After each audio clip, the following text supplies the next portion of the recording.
మొఘలులు దేశంలోని హిందూ ఆలయాలను దాదాపుగా ధ్వంసం చేశారు. వారికి కావలసింది ఒకటి వాటిలోని విలువైన వజ్ర వైడూర్యాలు, అలాగే బంగారు నగలు ఎత్తుకెళ్లడం. రెండవది మత పిచ్చి. హిందూ మతాన్ని ద్వేషించి అందరినీ ఇస్లాంలోకి మార్చాలనే ఒక నీచమైన ఆలోచనలతో పిచ్చి దాడులకు తెగబడ్డారు మూర్ఖులు. మరి తిరుమల ఆలయాన్ని మొఘలులు ఎందుకు దోచుకోలేదు?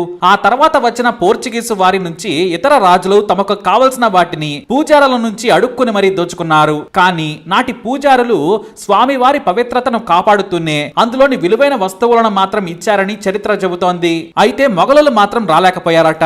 అందుకు ఒక కారణం ఉందంటారు పండితులు. అదేంటో తెలియాలి అంటే ముందు విష్ణువు మాయ ఏంటో మనం తెలుసుకోవాలి. అది తెలియాలి అంటే ఉత్తరాదిన ప్రముఖంగా వినిపించే ఈ గొప్ప కథను తెలుసుకోవాల్సిందే. పూర్వం ఋషులు మహాపండితులు దక్ష యజ్ఞాన్ని మొదలు పెట్టారు. కానీ ఆ యజ్ఞం యొక్క ప్రదంతును ఎవరికి సమర్పించాలి అనే దానిపై వారికి అనుమానం ఏర్పడింది. యజ్ఞ పూజ ఫలం ఏ భగవంతుడికి ఇవ్వాలో తెలియక ఆగిపోయారు. ఎవరికి సమర్పించినా సరే త్రిమూర్తుల్లో మరొకరికి కోపం వస్తుందని భయపడ్డారు. దీంతో అందరూ నిర్ణయించి మహా గొప్ప ఋషి, దేవతలకే దేవుడు, అతి సంపన్నుడైన మహా విశ్వజ్ఞాని భృగు మహర్షి సాయం కోరుతారు. మీరే మాకు ఎవరికి యజ్ఞ ప్రదంతు సమర్పించాలో చెప్పండి, మీరు చెప్పినట్లుగానే యజ్ఞం చేస్తామంటారు. దీంతో భృగు మహర్షి ఆలోచనలో పడి అసలు వాళ్ళు నా మాటకు విలువిస్తారా?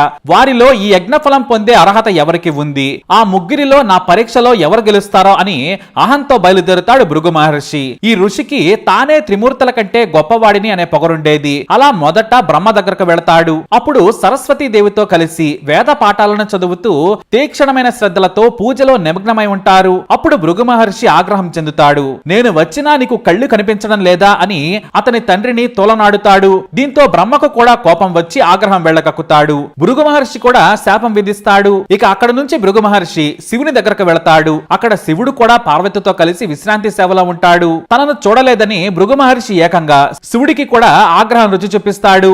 కానీ శివుడు సైతం తాను ఏదో చెప్పి ఋషికి వివరించబోగా మహర్షి వినిపించుకోడు, శాపం కూడా ఇస్తాడు. దీంతో శివుడు కూడా కన్నెర్ర చేయడంతో పార్వతీదేవి అతని కోపం చల్లారేలా చేస్తుంది. పెద్దలు చాలా దూరం నుంచి వచ్చినట్లున్నారు, వారికి కోపం ఎక్కువని మీకు తెలుసు కదా, విశ్వజ్ఞానుల మీద కోపం వద్దని వారిస్తుంది. అక్కడి నుంచి శరవేగంగా బయలుదేరుతాడు భృగు మహర్షి. అసలు బ్రహ్మకి శివుడికి దక్ష యజ్ఞ ఫలాలను ఇవ్వకూడదు, వారిని బ్రతిమిలాడి వారి కోసం యాగం చేయాల్సిన అవసరం లేదు, మహా పండితులు విశ్వజ్ఞానులనే అవమానిస్తారా అంటూ రొసరొసలాడుతూ శ్రీ మహావిష్ణువు దగ్గరకు చేరుకుంటాడు భృగు మహర్షి. అక్కడ ఋషికి ఇంకా అవమానకరమైన పరిస్థితి ఏర్పడుతుంది. చుట్టూ ప్రశాంతంగా ఉంటుంది. ఋషికి కనీసం స్వాగతాలు లేకపోగా ఆ తర్వాత శ్రీ మహావిష్ణువు శేషనాగు తల్పంపై హాయిగా గాఢ నిద్రలో ఉంటారు. దగ్గరకు వెళ్ళినా సరే విష్ణువు పట్టించుకోరు. సరికదా, నిద్రలోనే మునిగి ఉంటారు. కాసేపు నిలబడ్డ భృగు మహర్షి కోపాన్ని ఆపుకోలేకపోతాడు. వెంటనే తన కాలితో విష్ణువు ఛాతిపై గట్టిగా తంతాడు. దీంతో విష్ణువు కింద పడి నిద్ర నుంచి మేల్కొని కళ్ళు తెరిచి చూస్తారు.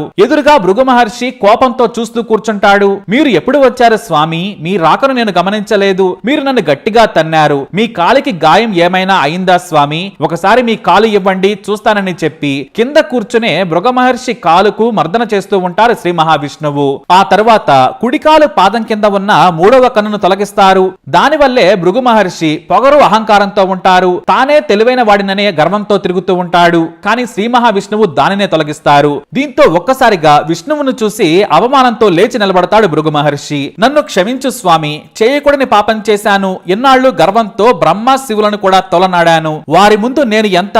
నా కళ్ళు తెరిపించారు. మీరే యజ్ఞ ప్రదంతులు తీసుకునేందుకు అర్హులు. మాకు యాగం చేసుకునే బలాన్ని ప్రసాదించమని కోరుతాడు భృగు మహర్షి. శ్రీ మహావిష్ణువు క్షమించి సరేనని దీవించి పంపిస్తాడు. అయితే దూరం నుంచి చూస్తున్న శ్రీ మహాలక్ష్మి కోపంతో ఊగిపోతూ ఉంటుంది. విష్ణువు వక్షస్థలం అంటే లక్ష్మీదేవి స్నానం. అక్కడ తన్నిన ఆ మూర్ఖుడిని వదిలేశారు. ఇదేం పద్ధతి అంటూ నేను ఇక్కడ వైకుంఠంలో ఉండనని భూలోకంలోకి వచ్చేస్తోంది లక్ష్మీదేవి. కొల్లాపూర్ ప్రాంతంలో లక్ష్మీ అమ్మవారు వస్తారు. అయితే శ్రీ మహావిష్ణువు కూడా భూమి మీదకు రావాలనుకున్నా ఎక్కడా చోటు ఉండదు. ప్రళయంతో అంతా అల్లకల్లోలంగా ఉంటుంది. కానీ వైకుంఠం నుంచి ఎంతో గొప్పగా తిరుమల కొండలు కనిపిస్తాయి. అక్కడకు వద్దామనుకుంటారు. కానీ ఆ ప్రాంతం మొత్తం వరాహమూర్తి ఆధీనంలో ఉంటుంది. నాకు కాస్త ధ్యానం చేసుకునేందుకు స్థలం కావాలని అడగడంతో సరేనంటాడు వరాహమూర్తి. ఇక తనకు చోటిచ్చినందుకు భక్తులు ఎవరైనా సరే నాకంటే ముందు నిన్నే దర్శించుకుంటారు. నీ దీవెనల తర్వాత నా దగ్గరకు వస్తారని వరాహమూర్తిని దీవించి ఒకే అడుగు కొండపై పెట్టి వస్తారు శ్రీనివాసమూర్తి. ఆ తర్వాత మహాలక్ష్మి కోసం చింత చెట్టు కింద నీరు ఆహారం లేకుండా ధ్యానం చేస్తారు విష్ణువు. ఆ తర్వాత ఆమె కోపం చల్లారగానే ఇద్దరి భార్యలతో 7 కొండలపై ఉండిపోయి వెళ్ళిపోయారు స్వామి. అలా వరాహ స్వామిని దర్శించుకున్నాకే భక్తులు స్వామి వారి దగ్గరకు వెళతారు. ఇప్పుడు మీరు తెలుసుకున్న ఈ కథంతా ఆ రోజుల్లో మొఘలులు కూడా తెలుసుకున్నారు. తిరుమల తిరుపతి గొప్పతనం గురించి తెలుసుకున్న తర్వాత ఆ గుడి దగ్గరకు బయలుదేరారు. ఎందుకంటే అక్కడ ఎంతో విలువైన, ప్రపంచంలో ఎక్కడా లేని వజ్రాలు, స్వామివారి ఆభరణాలు, బంగారు కిరీటాలు ఉన్నాయని తెలుసుకుని తమ సైన్యంతో తిరుమలకు చేరుకున్నారు. కానీ ఆ రోజుల్లో దట్టమైన అటవీ ప్రాంతం ఉండేది. చిన్న దారి గుండా పైకి వెళ్ళాలి. దారిలోనే వరాహమూర్తి ఆలయం చూసి మొఘలులు భయపడిపోయారు. ఎందుకంటే అక్కడ స్వామివారి తెలియని శక్తి వారిని ముందుకు కదలనివ్వలేదు. పైకి చూస్తే కొండ, కనిపించని దారి, పైగా ఏదో శరీరాన్ని ఆవహించినట్టుగా వారికి కనిపించింది. అంతేకాదు వరాహాలు ఆ సమయంలో గుంపులుగా కొండవైపు ప్రయాణం కూడా మొదలుపెట్టాయి. దీంతో అవేంటని అడిగితే స్వామివారి శక్తి, వరాహమూర్తి ఆలయమే ఇది, మీరు ఆ గుడికి దగ్గరలో ఉన్నారు, తప్పుడు ఆలోచనలు ఉన్నవారు ఇది దాటుకుని వెళ్లలేరు, వెళ్ళినా ఆ తర్వాత ఆ పాప కార్యానికి ప్రతిఫలం అనుభవిస్తారని చెప్పారు. అయితే వరాహ తలతో ఉన్న విగ్రహాలు, చుట్టూ ఉన్న వరాహాలను చూసి ఆ సైనికులు భయపడతారు. అంతేకాదు తమ మతానికి వరాహానికి సరిపడనిది, ఇలాంటి నగలు మాకు వద్దు, మా రాజు ఇళ్లలో కూడా అవి పెట్టుకోమని వెనుతిరిగారట. కానీ వారు వెళ్లగానే అక్కడ ఒక్క వరాహం కూడా కనిపించలేదు. ఆ స్వామే వచ్చి వెళ్ళాడని భక్తులు పూజలు చేశారు. అయితే ఆ తర్వాత ఆ నీచులు స్వామివారి సంపదను దోచుకునేందుకు వచ్చారని భక్తులు సుదూరం నుంచి బళ్లపై వచ్చి నీళ్లు మోసుకొని తెచ్చి మొత్తం శుద్ధి చేసి పూజలు చేశారు. అలా నాటి నుంచి ఏ రాజైనా సరే మొఘలులు తిరుపతి వైపు చూడలేదట. ఇదే కాదు మరో కథ కూడా ఉంది. తిరుమల నుంచి కొంతమంది వెళుతూ ఒక బొమ్మను కొనుక్కొని మొఘలు రాజు కూతురికి ఇచ్చారట సైనిక మంత్రి. కానీ ఆ పాప ఆ బొమ్మతో ఆడుకుంటూనే నాకు దేవుడు కనిపించాడని ఇంట్లో చెప్పా పెట్టకుండానే వెళ్ళిపోయిందట. దీంతో ఆ మహావిష్ణువే శక్తివంతుడని, ఆయన వచ్చి ఉంటాడని మహాపండితులు ఆ మొఘలు రాజుకు చెప్పారు. ఆ తర్వాత తమను క్షమించాలని పండితులతో పూజలు కూడా చేయించారట. అలా పూజలు చేసి తప్పైందని, తాము స్వామి శక్తి తెలియక ధనరాశులకు ఆశపడ్డామని క్షమించమని వేడుకున్నారు. అన్నదానం చేసి పూజలు చేసిన తర్వాత ఆ రాజు కూతురు క్షేమంగా గుర్రంపై తిరిగి వచ్చిందట. ఇక వీరు కాకుండా గోల్కొండ నవాబులు కూడా తిరుమలను దోచుకోవాలనుకున్నారు. కానీ స్థానిక ప్రజలు వారికి మస్కా కొట్టారు. మీరు మీ సైన్యం వరాహమూర్తిని దాటుకుని కొండపై వెళ్ళాలి, అక్కడికి మీరు చేరుకోవాలంటే కష్టం, పులులు సింహాలు ఉంటాయి, దేవుడు మీదకు వెళ్లే మిమ్మల్ని ఆ వరాహ స్వామి శిక్షిస్తారు, వరాహం అంటే పంది, మీరు కావాలంటే ఒకసారి వెళ్లి చూడమన్నారట. ఆ మాటలు విన్న గోల్కొండ నవాబు సైన్యం అక్కడ నుంచి తిరుగు ప్రయాణమైంది. ఆ సైన్యాధ్యక్షుడు అలీ తిరిగి వెళ్లిపోయాడు. అందుకే కొండ కింది భాగాన్ని అలిపిరి అంటారు.